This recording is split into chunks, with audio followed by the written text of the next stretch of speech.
What's up, MetaNerdz? This video is about two of the First Order's walkers, the Patrol Droid and the Heavy Scout Walker. Let's start by looking at the Patrol Droid. The first thing that might strike you is that the AT-PD looks like a mix of CIS and Imperial walkers. It appears to be similar in stature to the AT-ST, maybe slightly taller, but I think definitely shorter than an AT-AT. Its sturdy base means rolling logs will not be a problem for this First Order walker, as you can see the bottom parts of these legs bend at a very advantageous angle over the knee and the ankle. The fact that these back legs face the opposite direction, and the extra thickness of those legs, as well as the large foot pad, all help to make this autonomous walker patrol any area with ease. In this section we see an AT-AT-esque hump and Star Destroyer shaped body, which I think we can assume there was thick plate armor, protecting the best data collecting and transmitting technology available. These snail or crab-like eye stalks contained a pair of heavy laser cannons, meaning this droid could not only detect and transmit its findings, but it could also eliminate it. How the First Order programmed its parameters to use lethal force is unknown, though I doubt they cared much about snafus in the unknown region, but it is important to note that a similar walker, the all-terrain exploration droid used by the Empire, did not have any weapons. By using the AT-ED as an example, we can tease out some other possible details from the AT-PD, like the fact that the ED was incredibly cheap at only 8,900 credits, but it would also develop its own unique personality, often described as being standoffish. Now to look at the Heavy Scout Walker. This is not listed as a droid, and this area does look similar to the AT-ST's viewport, but to me it seems too high up, and more shaped for a sensor array.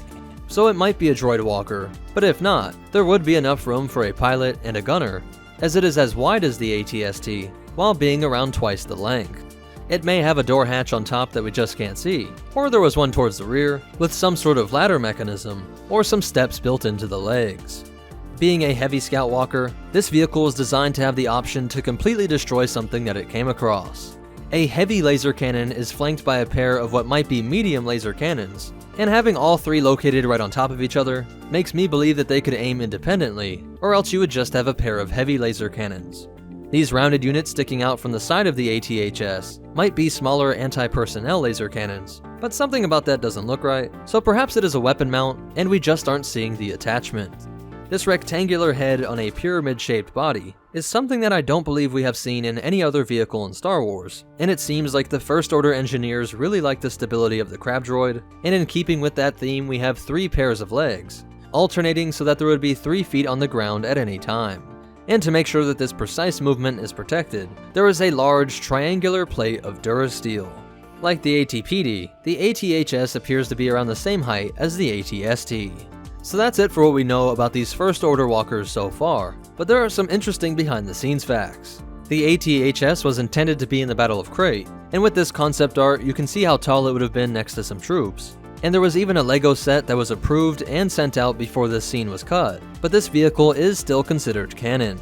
I believe that this fact, and its multiple references in different guidebooks, all point to us one day seeing the AT-HS in some sort of media. As for the AT-PD, we may see that again.